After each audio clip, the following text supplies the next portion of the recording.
मादरी ज़बान के आलमी दिन के मौके पर मुख्तलिफ समाजी व सकाफती नीज सिविल सोसाइटी की तंजीमों ने ढाका और बांग्लादेश के दीगर शहरों में जुलूसों के साथ इंसानी सिलसिला प्रोग्राम, साइकिल रैली और मुख्तलिफ सेमिनार में हिस्सा लिया।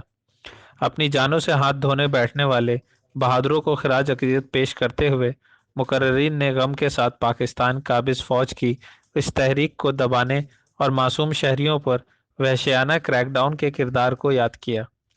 मुमताज़ गैर सरकारी तंजीमों ने, जिन्होंने मुल्क की कौम परस्त तहरीक में अपना किरदार अदा किया था, ने मुल्क के मुख्तलिफ हिस्सों में यादगारी मीटिंग और जुलूस निकाले।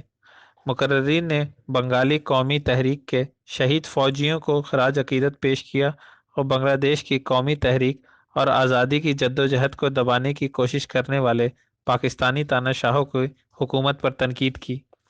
मुकर्रीन ने अपने खिताब में बंगला ज़बान और शिकाफत को पाकिस्तान की सिर्फ उर्दू पॉलिसी के ज़रिए छीनने के मज़मूम अज़ाइम को याद किया, जिसकी आज़ाद पसंद बंगाली आबादी ने सख्त मुखालफत की थी।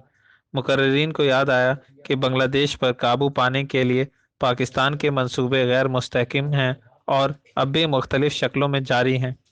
उन्होंने पाकिस्तान के मज़मूम मंसूबों के खिलाफ मुज़ाहमत करने और मुल्क की आज़ादी के तहफ़्फ़ुज़ के लिए जद्दोजहद जारी रखने का अहद किया।